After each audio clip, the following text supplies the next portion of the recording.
Hello. Good morning, good day, good afternoon, good evening, wherever you are in the world, whatever you're up to. Hi. Welcome to this week's edition of Coffee Chat. Good morning, Mom. So, oh man, I have been celebrating. So, I teach writing lessons, as some of you might already know.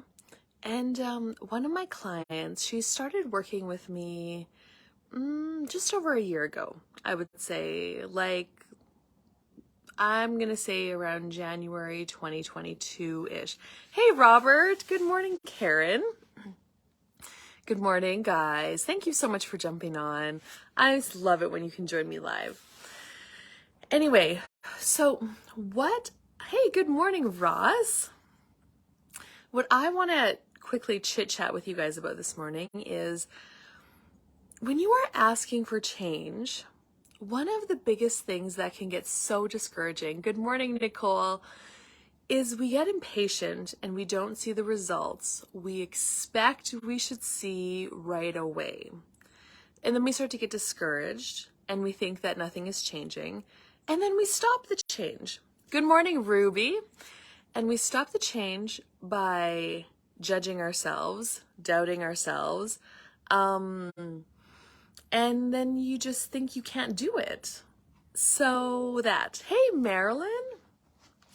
So this client, she started working with me, her and her horse, and what was really coming up was she was scared of her horse. She had an experience with her horse that scared her and made her very uncomfortable. She started doubting herself. She didn't get hurt, but emotionally and mentally, it was really, really hard for her.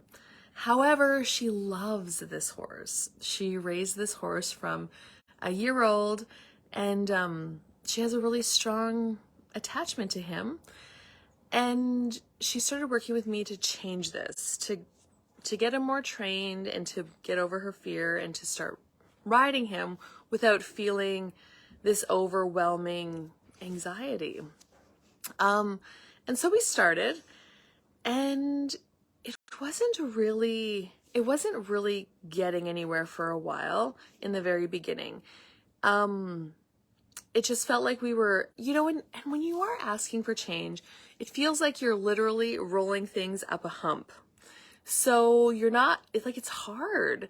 You have to dig deep, you have to push hard. It feels like you're not getting there, but then all of a sudden you get over the hump and it starts to change. And, and she would get so frustrated with herself in the beginning months. And she's like, why can't I just do this?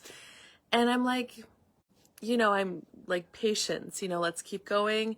It's okay. You're not wrong. And then, anyway, we started going down a different path. So last summer when my horse hurt herself, I took this horse on to ride because I wanted a fun horse to ride, and he's fun. While I was rehabbing my horse, and she wanted him to get a little more training. It was good for him. He grew up a lot. Hey, Mackenzie. And then what I actually was like, okay, so I'm going to take him and ride him. And, but we need to get you in a saddle on something so your body can start working, you can start strengthening what it's like to be on a horse that is different.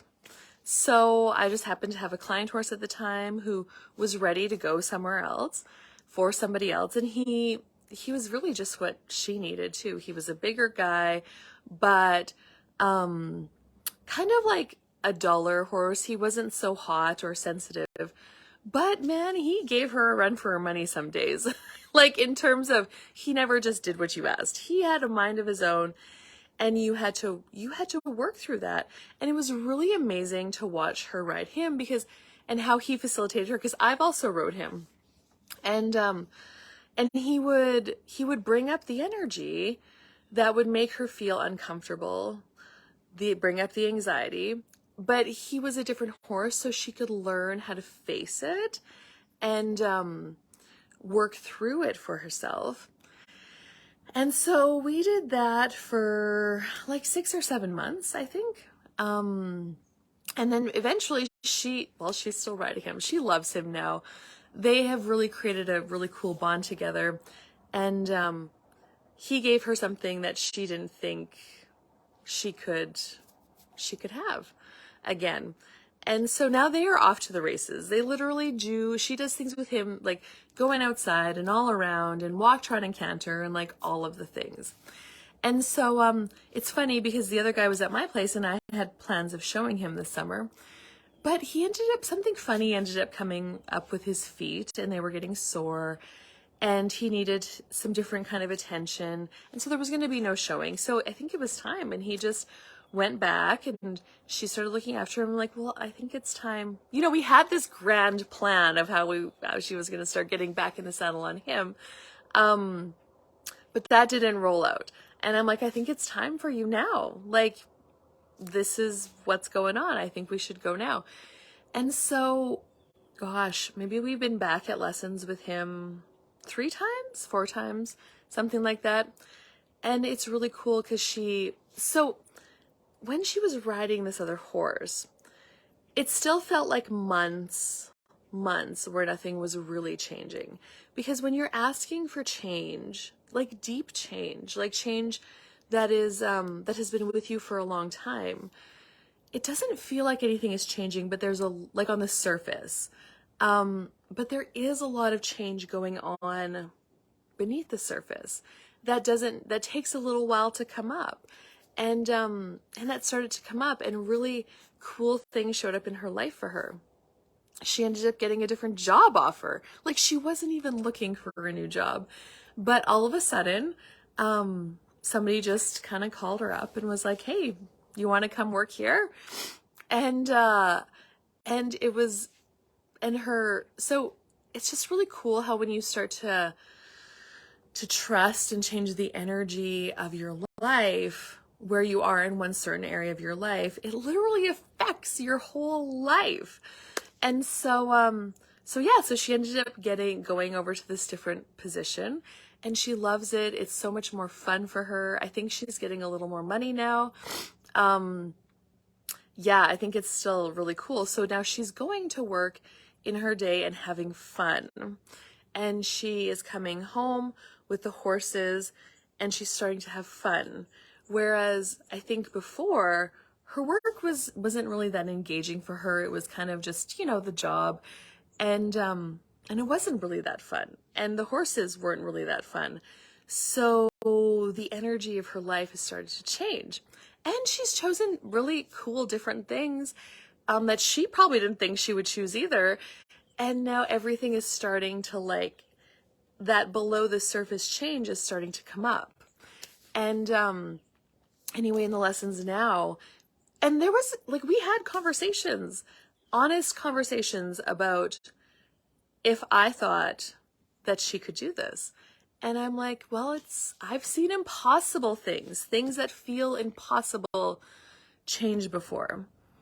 And I think we just have to see, you cannot not entertain the possibility that it might not work and you might just have to sell your horse.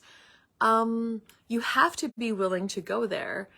But then if you really want this, I know if you really want something and you dig deep and you are willing to, when all of that uncomfortable anxiety, fear, doubt comes up, if you're willing to keep going through that, and this is the gift of a facilitator, because a facilitator is present with the energy, so they can guide you, whereas sometimes you are not present with the energy, you're going into an automatic response system, and that's what's stopping you. So the facilitator can guide you, and my job as a facilitator is to empower you to keep going and to know that you can change this. And so they're riding, she can get on him now and walk and do lots of things at the walk, different things with his body. And but when we add more energy in the trot, it was that uncomfortable feeling and she would just want to stop it. So anyway, what we've done is I was like, well, how can we get you going stronger in the trot?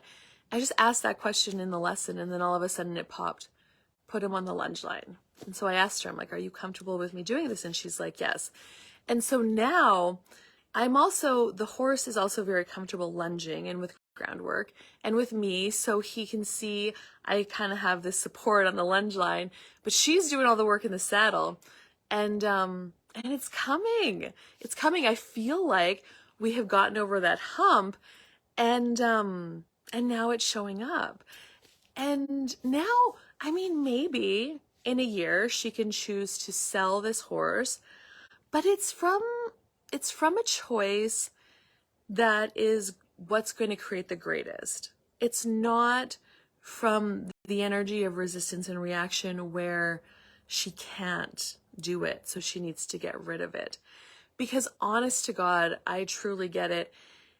If, like, yeah. So there's this honesty piece, there's this piece, are you willing to dig deep and really work into it? And some people don't have that mental strength to do that, and that's okay. There is literally a horse for everybody. There's so many different kinds, or whatever it is you're working through. But this is like, however long later, we're starting to see over that hump. And so the whole point of my coffee chat is to never give up, never give in, never quit, and work with somebody, a facilitator. And they don't even have to be a facilitator of any kind. There are sometimes just these people that are naturally gifted with energy and guidance, and who desire to empower people to change. So that anyway, celebrating all of you guys today for choosing. I'm so grateful I get to work with a lot of clients that are constantly, continuously growing themselves, and they have this perseverance and this never give up, never give in, never quit, and it's so rewarding. And so, how did I get so lucky? Anyway, have an amazing day. Thank you so much, you guys, for joining me live, and I will see you later. Bye-bye for now.